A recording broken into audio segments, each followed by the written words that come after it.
That's why I started Absolutely. bringing it in. All right, well, let's get back in with you, man. We're talking with the commercial real estate market, and we're talking about your advice was basically you're advising your clients to not going past the 3-year leases and a little more caution is what I'm hearing from you a little bit. Yeah, I mean, my take on this and what I want business owners to know is that real estate cycles are usually between 5 and 7 years, and we're definitely towards the end of this one. No matter what, people in my industry definitely would like it to continue to go. Yeah. I'm trying to be realistic with all my clients and potential clients, and I don't want them to get burned like people did back in 2008, 2009. Yeah.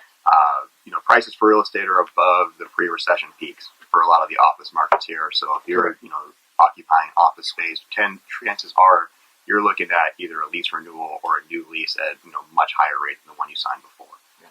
But be cautious. I mean, we want you to stay in business and continue to employ people here in San Diego, and so that's why I want to build protections and flexibility into all leases I negotiate, and I want people to think that way, whether or not they're using our firm or not, as they go off and do new space leases, etc. Correct. So, and that's great. I mean, I think with you having the honesty and advising your clients in that manner, I think that's more or less what makes you the expert in the marketplace. To be honest and tell them, hey, now is maybe not the right time to make these moves or this type of investment, or maybe we shouldn't go with these long-term leases. Exactly. I mean, I respect the fact that you're advising your clients in that manner. Well, that's why I open our firms, because out of a long history in the commercial estate industry, I've seen sometimes that it's not always the best piece of advice that gets given by people in my industry. Sometimes it's the advice that's given for the moment and for the wrong reasons. And that's what I want to stay away from. That's why we guarantee any fee that we earn, based upon performance. Well, before we go to break, what are some of the trends, the current trends you're seeing in the San Diego market? People are doing more with less, as I said before. People are shrinking their office sizes and outsourcing sales teams or virtual assistants and going to open floor plans where no one has an office. And so they can really do all the work they would have done in almost double the space, with half the overhead. Real estate's usually the top, two or second or third item on a balance sheet in terms of expenses. Yeah. So it's a really big consideration when you're either growing a business or, just trying to position your company for a sale. Yeah. You really want to make sure to reduce that expenditure as much as possible. Obviously that makes sense.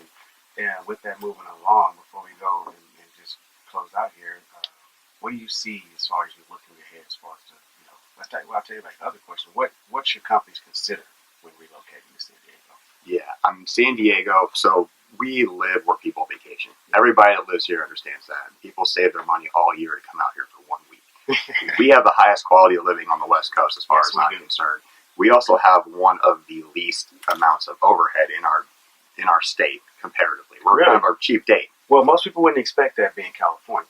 Absolutely. Coming from other markets, they hear it's so expensive there, and you don't have the same opportunities like you have in the South and these other markets. And really comparative to some states in the South, we're still going to be expensive. And our tax, we have got problems where we tax a lot of people more than other states do. But compared to San Francisco or Los Angeles, we're still a relatively cheap date. San Francisco's real estate costs are higher than New York's right now. Yeah. Which is shocking to most people. But also, you need to make twice the amount of money you need to make here in San Diego to live in San Francisco comfortably. Yeah. So same standard of living, double the income.